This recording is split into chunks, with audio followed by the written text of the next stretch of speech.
والحمد لله رب العالمين اللهم صل وسلم وبارك على نبينا محمد وعلى آله وصحبه أجمعين وبعد. So we'll start from 8:40 for the next maybe 2, 3, 4 days, and we may push it to 8:45 as we go along. SubhanAllah, this is the second half of Ramadan. The second half does not move the way the first half does. The first half takes a little bit of time. The second half just dominoes its way through. It finishes really quickly. A few more days will be in the Tuesday night will be the last 10 nights of Ramadan, and once the last 10 nights begin, they end. They almost end as quickly as they begin. So make sure you renew your intention and prepare yourself and push yourself a little bit harder, I guess, for the next couple of nights. Okay, so I'm going to go through. So Surah Taha, I talked about that a little bit yesterday, and then we're going to do Surah Taha, and then after that Al-Anbiya, and then we'll do a part of Al-Hajj. Not all of Al-Hajj, we'll do half of it today and half of it tomorrow. This cluster from Isra to An-Naml talks about carrying the message. It's very specific. Carrying the beacon the Prophet ﷺ was given. The message of Tawheed and all that comes with that. All the values and all the principles and the teachings that come with it. And everything that you're going to need in order to carry that message and all the challenges that you'll find on the way. And Surah Taha reminds us that in the midst of the struggle, as you carry this message, in the midst of the struggle, the message was not designed to make you miserable. It was designed to give you fulfillment and to grant you tranquility and peace. That's what it's designed to do. So ما أنزلنا عليك القرآن لتشقى. We didn't give it to you so that you're unhappy. No. It is the opposite of that. Actually, the verse is going to, Surah Taha, one of the verses we're going to talk about, inshallah, is going to point that out specifically. I don't know which one, though, it's going to be, but we'll figure it out. Surah Al-Anbiya tells us that in carrying the message, your role models are the Anbiya. Be like them. And that tells us all these gives us these snapshots of their stories and what they did. Learn from the Anbiya. They carried this message with all the might, with all their might. So learn from them, behave like them, think like them, speak like them, and be connected to Allah subhanahu wa ta'ala like them. It's a very simple message in Surah Al-Anbiya. And then Surah Al-Hajj reminds us that this carrying the message is a journey. I love this about Surah Al-Hajj. It's a journey. Surah Al-Hajj is the only surah in the Quran where maybe not the only surah, it is the only surah where where half of the surah was revealed in Mecca and half of it was revealed in Medina. Like it's Makki, Madani, like the same surah. All surahs are either this or that, with maybe an exception of one verse or two verses. But Surah Al-Hajj is, and actually in Surah Al-Hajj is a verse that was revealed on the way. أُذِنَ لِلَّذِينَ يُقَاتَلُونَ بِأَنَّهُمْ ظُلِمُوا. So it was revealed through a journey, right? So, and that's its theme. That and Hajj in its essence, the word is a pilgrimage. It's a journey. So carrying this message is a journey. You need to be flexible, you need to be perseverant, and you need to continue to strive. That's what this Hajj teaches. That in order for this journey to be fruitful, you need to make sure that you are flexible in your thought process and in the choices that you make, that you're perseverant for the sake of Allah and to continue to strive. And that's the theme of Surah Al-Hajj. So what we'll do is we'll start. I don't see any of my reciters here today. Not one. Okay, you are here. Here. So let's do Let's do 124 of Surah Taha. We may go back to 111 later, but let's do 124. No, we may go back to 111. ومن أعرض عن ذكري فإن له معيشة ضنكا ونحشره يوم القيامة أعمى. Okay. So in this part of Surah Taha at the end, he says subhanahu wa ta'ala, وَمَنْ أَعْرَضَ عَنْ ذِكْرِي, and those who turn away from my remembrance, those who refuse to listen to to the Quran, or refuse to listen to the teachings of Allah subhanahu wa ta'ala, the dhikr, the reminders of Allah subhanahu wa ta'ala, which is how Allah subhanahu wa ta'ala defines his book and defines his teachings. He calls them dhikr. Dhikr as in remembrances or reminders. Because the way Allah subhanahu wa ta'ala puts this for us is that we know innately, deep inside by fitrah, we know what it is that we're here to do. We know that Allah subhanahu wa ta'ala created us and that we have purpose. The deen is just here to remind us of something that we actually subconsciously know. So he says at the end of Surah Al-Taha, to kind of make sure the theme is clear, وَمَنْ أَعْرَضَ عَنْ ذِكْرِي, and those who turn away from my reminders and the remembrance, فَإِنَّ لَهُ مَعِيشَةً ضَنْكًا. Indeed, he's going to have a lifestyle, he's going to have a life that is ضَنْك. ضَنْك means difficulty. ضَنْك means just miserable, unhappy. Blank is just you always feel upset. That's what blank is a state. Blank is a state of emotion. It's not really you can't call something. When I look at someone, I can say darra, he's in difficulty. Well, dank is something happening on the inside. So I don't know if he's in dank. He could be in darra, but happy. He could be in difficulty, but he's a happy fellow. Right? But dank is a way you feel. So فَإِنَّهُ لَهُ مَعِيشَةً ضَنْكَ. Ma'isha is a lifestyle or a way of life. They're going to be upset in their lives. Their lives are going to be hollow. They're going to be empty. They're not going to be happy. Those who turn away from my reminders will have ma'ishatan danka, will not be happy, and will not find fulfillment. And this is the beautiful, because the surah begins at the beginning of it, مَا أَنزَلْنَا عَلَيْكَ الْقُرْآنَ لِتَشْقَى. We didn't reveal the Quran to you so that you be miserable. And at the end of the surah, he says, those who turn away from my teachings are the ones who are going to have ma'ishatan danka. They're going to have a lifestyle that is miserable, and they're going to be upset. قَالَ رَبِّي فإن لهم عيسى ونحشره يوم القيامة أعمى. On the day of judgment, they are gathered in front of Allah subhanahu wa ta'ala in a state of blindness. قال ربي لما حشرتني أعمى وقد كنت بصيرا. He said, oh my Lord, why is it that you have brought me here and I am blind, I can't see anything, and I used to be able to see. Back in dunya, I wasn't blind. Like in their minds, if you were blind in dunya, then you may be blind yawm al-qiyamah, but if you could see in dunya, then why can't I see? Because he said, قال كذلك أتتك آياتنا فنسيتها.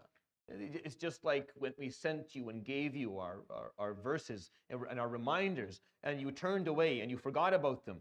وَكَذَلِكَ الْيَوْمَ تُنْسَى. And just like that, just like you forgot what we taught you, the choice of word forgotten here is just very, very interesting. Because it's almost like, what do you mean forgot? He didn't forget. He didn't forget. He turned away from Allah's remembrance. He didn't forget. No, he did forget. He forgot because deep down inside you know. Deep down inside, there's a part of you that knows La ilaha illallah, and knows that you're here for a purpose, and knows that Allah subhanahu wa ta'ala created it. There's a piece of you, there's something inside, there's a voice inside of you that if you don't, if you're silent enough, you can hear it. There's a part of you that is very much aware of why it's here and where it's going. But you forgot about that. You forgot the teachings that you innately knew. You forgot. I sent you reminders, but you continued to forget what it is that you knew was the truth. وَكَذَلِكَ الْيَوْمَ تُنْسَى. And today you'll be forgotten as well. Obviously, Allah subhanahu wa ta'ala doesn't forget people, but you'll be forgotten as in you won't be given everything. You don't have eyes. We forgot to give you eyes. Jalla Jalalullah. He does not forget, but that's the wording he's being used. He's going to use subhanahu wa ta'ala. May Allah subhanahu wa ta'ala grant us full eyesight on the day of judgment in His satisfaction, Jalla Jalaluhu. But it's a very scary verse, and it's very meaningful, and it's the truth. And I can say this quite confidently to you. If your deen, meaning if your connection with Allah subhanahu wa ta'ala and commitment to His deen is not granting you fulfillment, it's not granting you peace, inner peace. If it's not granting you that, then you're not doing it right. Then there's something missing. Because this is what Allah subhanahu wa ta'ala offers you. He said it in Surah Al-Nahl, and I talked about it a few nights ago, and now He says it again in a full surah, in Surah Taha, just explaining that this is not here to make you miserable. It's those who turn away from my teachings that are going to be upset and miserable at the end. Okay. Let's do ayah number 1 of Surah Al-Anbiya. First ayah. اقترب للناس حسابهم وهم في غفلة معرضون. Surah Al-Anbiya tells us, and as you carry the message, may your role models and your idols be the Anbiya and not the... So idols are a nice thing, just as long as that they are not rocks and trees and things that you worship. Idols are as in people that you look up to, people that you try to emulate their behavior and learn from them and follow in their footsteps, and that's fine. The concept itself is not evil. It's when it's misused that it turns into something negative. So Allah subhanahu wa ta'ala says, you want role models? Here's the Anbiya. Learn about them, which is what the surah is called. And it begins with a verse where He says, اقترب للناس حسابهم. The judgment of people is coming close, is hasting, it's coming really quickly. There's no time. And you're losing ground, you're losing time. اقترب للناس حسابهم. Their judgment is rushing towards them. The time is getting shorter very quickly. وهم في غفلة معرضون. And they're in a state of oblivion and indifference. They're in a state of indifference, turning away from what is correct. The concept of ghafla is all throughout the Quran. If you write the word, if you take the root gha, ghain, fa, lam, and you put it in like a search engine of the Quran, you'll find it really nicely spread out throughout the Quran, almost everywhere, just almost synchronously all throughout the Mus'haf. Talked about a lot. And the meaning of ghafla is being in a state of oblivion or being indifferent, just not caring. You're not heavily committed to be against the deen, but you're not committed to the deen either. You're neither here nor there. مذبذبين بين ذلك لا إلى هؤلاء ولا إلى هؤلاء. Somewhere in the middle. You're neither committed to Allah subhanahu wa ta'ala, nor are you a sworn enemy. And the word ghafla, the reason it's talked about in the Quran almost universally throughout the Mus'haf is because it's such a dangerous disease. There's a nice quote that the opposite of love is not hate, it's indifference. And the opposite of beauty is not ugliness, it's indifference. The opposite of empathy is not bigotry, it's indifference. And that's true. Because what is hate? Hate is just love of the opposite thing. It's not really the opposite. It's really not. I love you, and if I hate someone else, I just love to see them in pain. So I love something. So there's love. To say hate is the opposite of love, no, it's the opposite, has the opposite target of love. But it's the same thing. It's still love. The opposite of love, of passion, is indifference. It's just not caring. The opposite of beauty is not ugliness, because beauty is in the eye of the beholder. So if you're able to identify something not looking good, that means you're able to identify beauty. Indifference is where this is not something you care about altogether. So it's lost on you. It's lost on you. It's not even, you shouldn't even been shown this thing because you have no ability to judge it to begin with. You have no way to actually taste the beauty or taste the opposite of, you just don't have that. That's the problem with indifference. اقترب, this ayah is very scary. اقترب للناس حسابهم. People's judgment is coming close. It's hastening towards them. It's near. And they're in a state of ghafla. They're in a state of indifference. Mu'ridun, turning their face, they're looking in the wrong direction. Al-i'rad is when you're looking, أعرضت عنك, I look somewhere else. I'm not focused on you, so I'm not seeing you. لاهية قلوبهم, their hearts are fully distracted. لاهية قلوبهم, their hearts are in a state of distraction. Other things are taking their attention.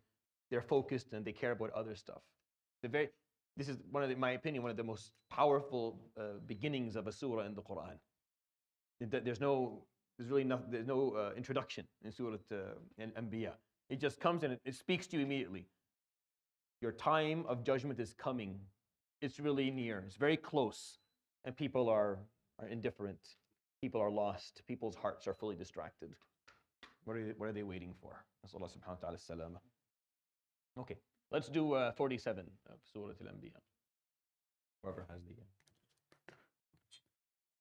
ونضع الموازين القسط ليوم القيامة فلا تظلم نفس شيئا وإن كان مثقال حبة من خردل أتينا بها وكفى بنا حاسبين. He says subhanahu wa ta'ala, and this is one of the linguistic beauties of the Quran, as in something very obvious. وَنَضَعُ الْمَوَازِينَ الْقِسْطَ لِيَوْمِ الْقِيَامَةِ. We will set up for the day of judgment the scales of justice.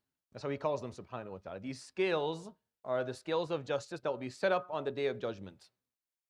فَلَا تُظْلَمُ نَفْسٌ شَيْئًا. And there's not going to be one soul that will be mistreated on that day. No one will find injustice on Yawm al-Qiyamah. Everyone will find justice. وَإِن كَانَ مِثْقَالَ حَبَّةٍ مِّنْ خَرْدَلٍ أَتَيْنَا بِهَا. And even if the weighed deed is as small as a mustard seed, is what مثقال حبة من خردل is a mustard seed. And if you've ever seen a mustard seed, they're really puny. They're very, very small. They can fit in the crease of your finger. No matter how small it is, on the bigger, you're talking about scales that are humongous. They're going to take in all the deeds that you did. You lived a life maybe 70, 80 years. There's a lot of deeds. They have to be weighed in both sides of the scale. It's got a lot of stuff to put there. Something as small as a mustard seed may not be worth anything, but even something as small as a mustard seed will find its way into the scale. وَكَفَى بِنَا حَاسِبِينَ. And you do not need anyone besides us to do the judgment. It is extremely thorough, is what he's saying, subhanahu wa ta'ala. On the day of judgment, the scales are extremely thorough. Nothing is missed, nothing is forgotten. Nothing is looked at in a general perspective, so the details are not. No, every detail will be brought and put in these scales of justice on the day of judgment. No one will be mistreated. No one. This is one of the most important Islamic concepts for us to remind ourselves of. That when we come on the Day of Judgment, it's not, that's what it's called. It's the Day of Judgment. It's Yawm al-Hisab. We are there to be judged. We are there for our deeds to be spread out and put in scales and seen and weighed out and weighed in terms of what was good and what was bad. And we have to make sure that the good is going to outweigh the bad if we want to stand a chance. If we want to stand a chance on the Day of Judgment, then we have to make sure that the good deeds are going to outweigh the bad. The good deeds are actually full, like they have substance. They're not empty, they're not shells that are sitting there. The Prophet ﷺ tells us that some of the people, some of this ummah will come. فَيَجْعَلُ اللَّهُ أَعْمَالَهُمْ هَبَاءً مَنْثُورًا. It'll turn into fluffy cotton. Like their deeds will be put in the scales. There's a lot of them, but they have no weight because on the inside they're empty. There's a known story where the scholars, when the ulama say that they fear coming on the Day of Judgment and that their deeds on the inside are completely rotten or eaten up by the worm of riyah. It's like you have the apple, but on the inside it's empty because there's something that's been eaten up. There's nothing on the inside. That's Allah subhanahu wa ta'ala an yatuba alayna. It's a scary thing. You do all good deeds, but then the good deeds are meaningless because there's no ikhlas inside of them. There's no connection to Allah subhanahu wa ta'ala. The intentions were wrong. So yes, it has a nice shell on the outside. It looks like something. It looks like something. This is a salah and siyam, but on the inside it's empty. So they're put in the scales and the scales aren't going anywhere. And you're standing there and once in the scale and then two in the scale and three in the scale and the scale ain't budging. And then they put another 100 in the scale still sitting there and you're wondering, is this rigged? Where is the scale? Why isn't it going down? There's like 100 things in there. Then you pick up one of them and it's empty. It's one of those plastic balls children play with, filled with helium. There's nothing in it. As he tells us, alayhi salatu wasalam, some person will get so anxious. إن الرجل العظيم لا يرى ميزانه فيلقي بنفسه في ميزانه. There's a big man who'll be standing on the Day of Judgment and he's seeing his deeds being put in the scale of hasanat. It's not doing anything. And he gets scared and anxious and upset and he sees that his good deeds are almost done and still the scale is sitting there. He throws himself into the scale to weigh it down. قال فلا يزن عند الله جناح بعوضة. And he himself has no weight on that day. He himself has no weight on that day. Literally and figuratively. He has no weight, doesn't matter. ونضع الموازين القسط ليوم القيامة فلا تظلم نفس شيئا وإن كان مثقال حبة من خردل أتينا بها. Don't worry, you're not going to be mistreated that day. No one's going to be mistreated. These are the scales of justice. Just make sure you have something to put in them. Just make sure you have something to put in them. Because no matter how small the good deed is, be as small as a mustard seed, He'll bring it subhanahu wa ta'ala and He'll put it for you in its place. In the hadith, and if Sahih, where the Prophet ﷺ tells us of the man who comes on the Day of Judgment, and this is a collection of Muslim, with 99 records of bad deeds. 99 records. Records, not any papers. Records of bad deed. So he comes and he asks him, أَلَكَ عُذُرٌ? He's asked by Allah subhanahu wa ta'ala, do you have an explanation for all of this? He said, no. قال أتنكر من هذا شيئا? Do you believe that any of these aren't yours? Like, is this a mistake? قال لا. قال أظلمك كتبتي? Did my malaika who write the deeds mistreat you by, because this is 99 records of bad deeds? فقال لا. You knew what he did in his life. He had nothing. So he starts moving towards Jahannam. فينادى أن لك عندنا بطاقة. There's a card that you still have. فقال ما تنفع البطاقة. What is a card going to do with 99 records of سيئات? I have nothing to put in the other scale. فقال لا يظلم عندنا أحد. No one's going to be mistreated. If we owe you a card of good deeds, you get the card of good deeds. So the card is brought to him, and on it and upon it is written La ilaha illallah. And that card is taken and is put in the scale of hasanat. And this is what the Prophet ﷺ says. This is what he did. He actually made this gesture. فقال فطاشت سجلات. And the records go flying into the air from the weight of that one card.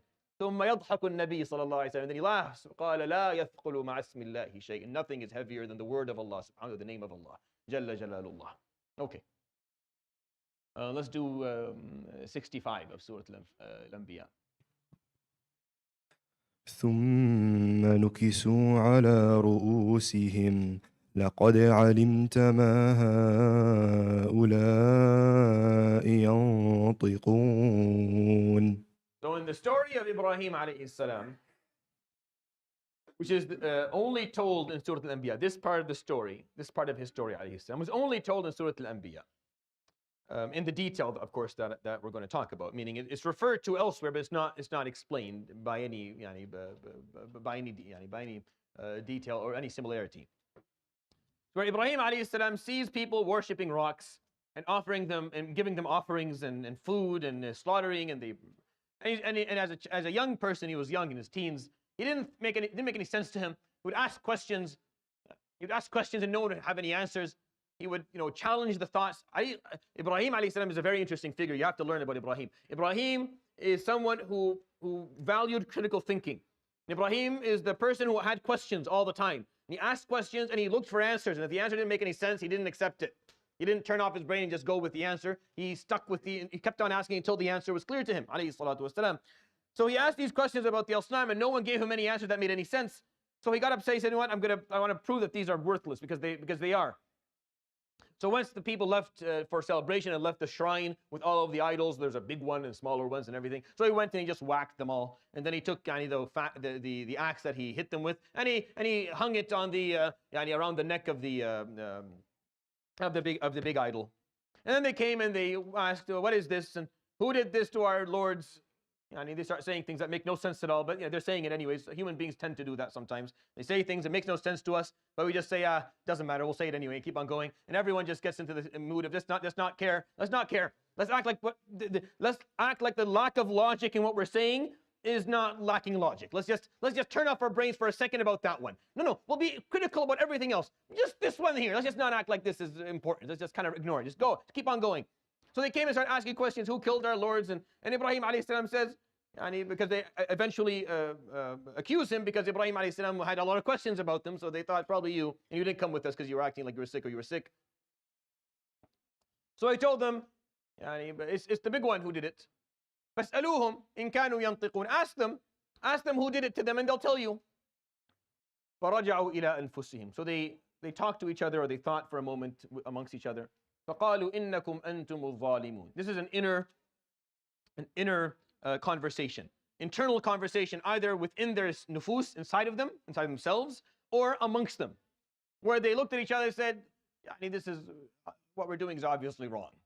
Why are we celebrating rocks? Why do we keep this charade going? فَقَالُوا إِنَّكُمْ أَنْتُمُ الظَّالِمُونَ. We are the ones. You are the ones who are oppressing yourselves and oppressing your minds by accepting something like this. Whenever you are struck with cognitive dissonance, you have one of three things you're going to do. Cognitive dissonance is when a fact is presented to you that challenges a belief you had before. When that happens, when you believe something or you were told something, you understand the world in a certain way, and a fact comes your way and it challenges that belief. It could be anything. It could be racist. It could be, I hate people from this part of the world, and then somebody from that part of the world comes and saves my life. That's cognitive dissonance. Because I'm like, well, I thought they were all bad. Now I have fact that they aren't. So now my belief is challenged. I don't know what to do anymore. So one of three things happens. Either you accept the fact that came to you, accept the haqq, and that is what Muslims do. A true Muslim will always accept the haqq, immediately leave what they have and turn to what is correct and what is righteous. Or you find a way to actually co-understand both together. I mean, you have a way of doing jam'ah. I'm saying, okay, this new fact, if I understand it from this angle, it will fit with the fact that I have, and I put them both together and I actually bring them together. Or you just put your head down, act like that fact didn't come, and just keep on going. Just put your head down, just ignore it, and just keep on, just stay the course, just to stay the course. Just forget about it. Just keep on. This is what we got. And then you overcompensate by committing to your false belief even more because now you feel how weak it is. Why do you think the people of Ibrahim chose? Yeah. Option 3. ثُمَّ نُكِسُوا عَلَى رُؤُوسِهِمْ. This phrase in the Quran means the following, so you understand what the phrase actually means in Arabic. نُكِسَ عَلَى رَأْسِهِ means he took his head and put it in his behind, and took his behind and put it in his head. and then thought with what the thing that he put in his head. That's what it means. Meaning you're supposed to, because your brain should be up here, so you're thinking with your head. But they decided to do a flip and then think with whatever they put in their head instead. ثُمَّ نُكِسُوا عَلَىٰ رُؤُوسِهِمْ. They didn't think with their brains, they thought with their behinds instead. And this is the audacity they had coming to Ibrahim. Listen to what they told him. لَقَدْ عَلِمْتَ مَا هَؤُلَاءِ يَنْطِقُونَ. What is this? You're coming to us with logic. You know they don't speak. You know that we've accepted that we're going to do this without any logic. Why are you? How dare you come and challenge us with some rationale and critical thinking? You know that they don't speak. And you know that we don't care about that. And you know that we know, and we know that you know that we know, that this is all a charade and we're doing it anyway. So what are you doing? How dare you come and bring us logic to something that we've all agreed we're going to keep on doing even though it's false and meaningless? That's what happened. This is what this verse means. ثُمَّ نُكِسُوا عَلَىٰ رُؤُوسِهِمْ. And they said, لَقَدْ عَلِمْتَ مَا هَؤُلَاءِ يَنْطِقُونَ. What are you doing? Everyone knows they don't speak. Suddenly now we're going to be logical about this? So they said, so they overcompensated. And they said, we're going to burn you. We're going to build a large bonfire. So large that all the cities around us will see it. And then we're not going to burn you no. We're going to catapult you into the fire. Why? Because the fire is going to be so great and the heat is going to be so high, the temperature, that we can't be close to it. It'll burn us. So we have to be a couple of kilometers away. So the only way to burn you in this amazing fire, so this is their company. They could have just killed him, but no. Whenever you feel weak, you want to overcompensate. You want a big bang, something to kind of make it feel that it was worth it. So they would build this big fire and they're going to catapult you. This is literally what they did. They're going to catapult you into the fire. And this is maybe has nothing to do with the verse, but I'll say it anyways because I like it. And it's one of the Israeliyats. It's a story that exists in the books of in the Talmud. And we can tell their stories as long as they don't go against any of our teachings in Islam. It's okay, especially historical ones. And we have an athar في السير as well, with a certain degree of lack of authenticity. Where Ibrahim alayhi salam, as he was being put in the catapult alayhi salam, and he's looking ahead, and there's a bonfire that is literally as high as you can look, and people are there, and they're chanting, and they're praising their false gods, and they're happy that this criminal is going to be burnt. He's sitting there, and then he is sent into the sky, and he is basically soaring in space, and Jibreel would come by, and he would say, Ibrahim, alaka haja? Do you need anything? فيقول إبراهيم عليه السلام أما لك فلا. As from you, I need nothing. أما إليه فنعم. As from him, yes, I do. فقال قل حسبنا الله ونعم الوكيل. The Prophet عليه الصلاة والسلام tells us that this is the word that was said by the Muslims on the day of Badr and Uhud, and this was the word that was said by Ibrahim before he was thrown into the fire. So he said, حسبي الله ونعم الوكيل. Allah is all I need, and He is the one whom I fully depend upon. That's what this word means. قُلْنَا يَا نَارُ. The simplicity of this verse is scary. The simplicity of it. The verse, قُلْنَا, we said, يَا نَار, O fire. It's as simple as that. Who speaks to elements? Who commands elements and tells them to be one thing and not the other? Aside from Allah subhanahu wa ta'ala. Ya nar, O fire, kuni bardan wa salaman. Be cool and peaceful for Ibrahim. So it did. So fire accepted the command of Allah subhanahu wa ta'ala, and fire became chill. It was chilly.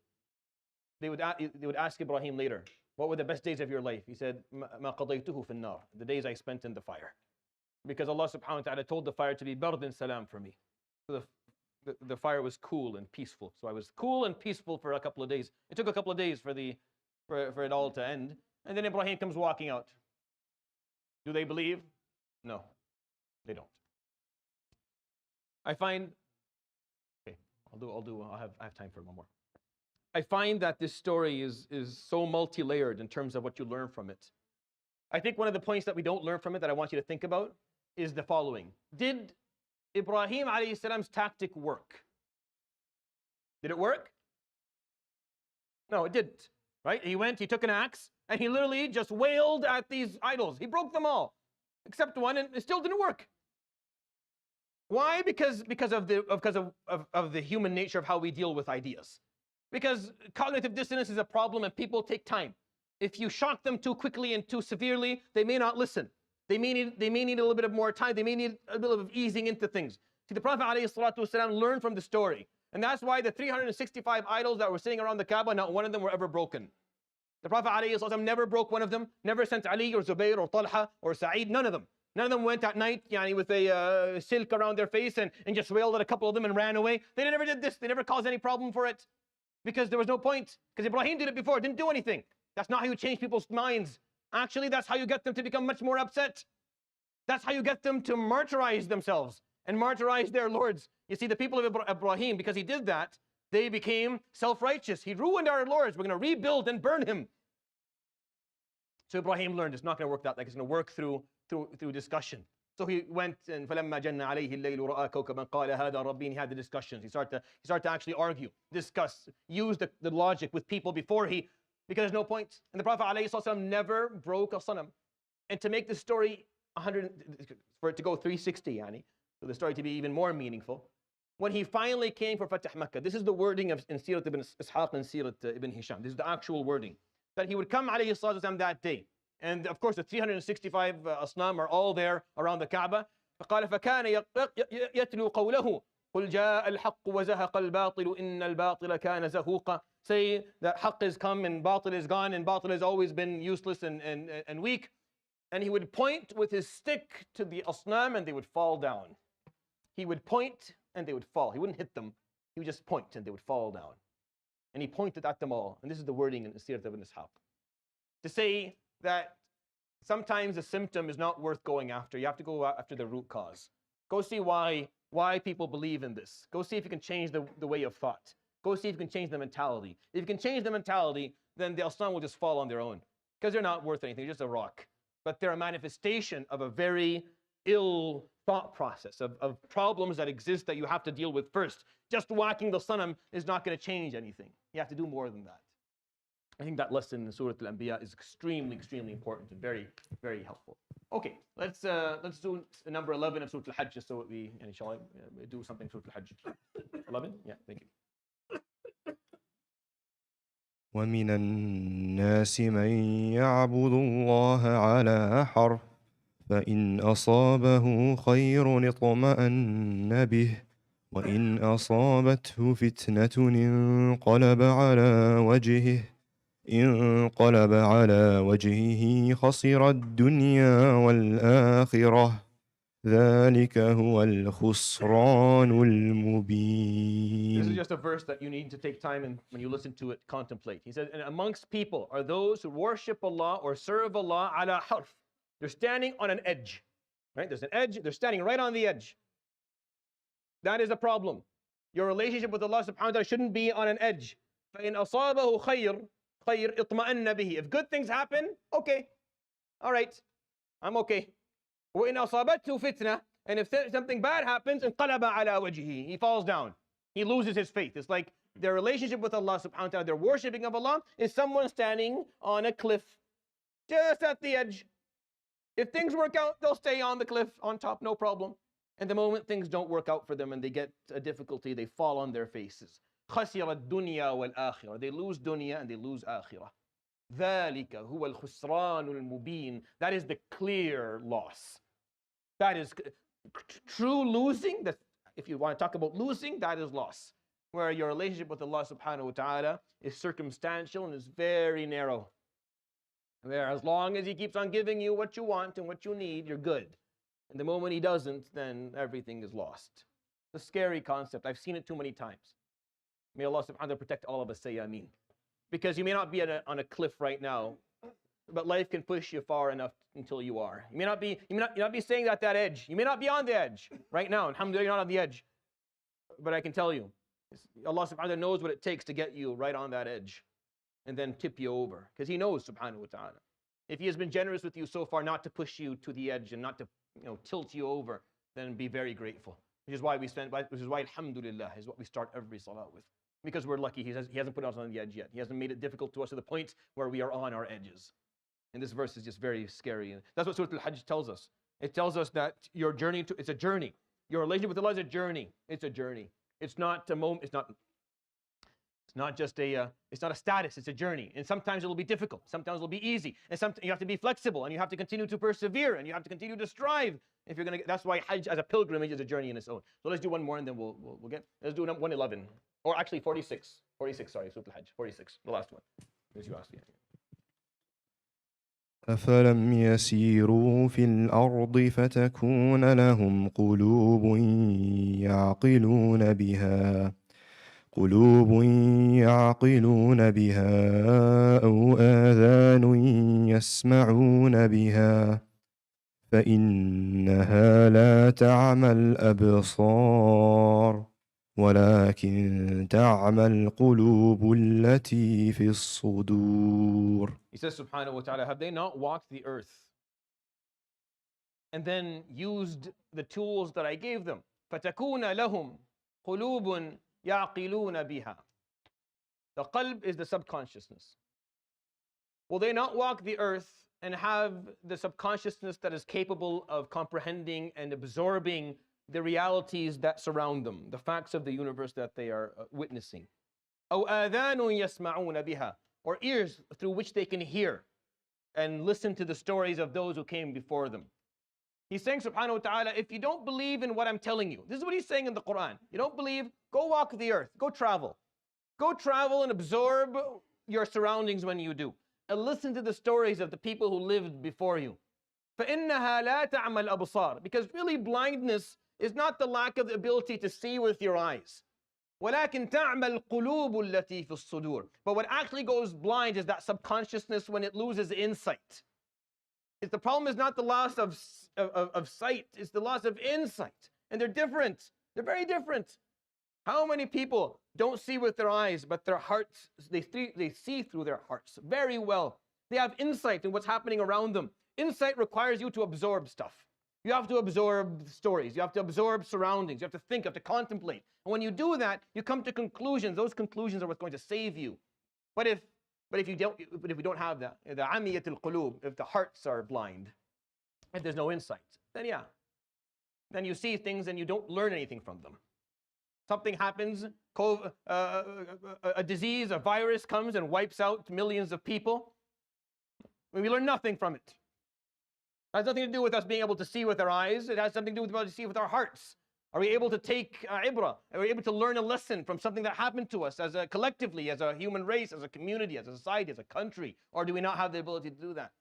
This ayah is a proverb, and it became in Arabic, وَلَكِنْ فَإِنَّهَا لَا تَعْمَى الْأَبْصَارِ. It's not eyes that lose their ability to see. وَلَكِنْ تَعْمَى الْقُلُوبِ. It's hearts that lose their insight. The hearts that exist in the chests, that subconsciousness of yours, loses its ability to have insight. And I think it's an ayah worthy of reflection.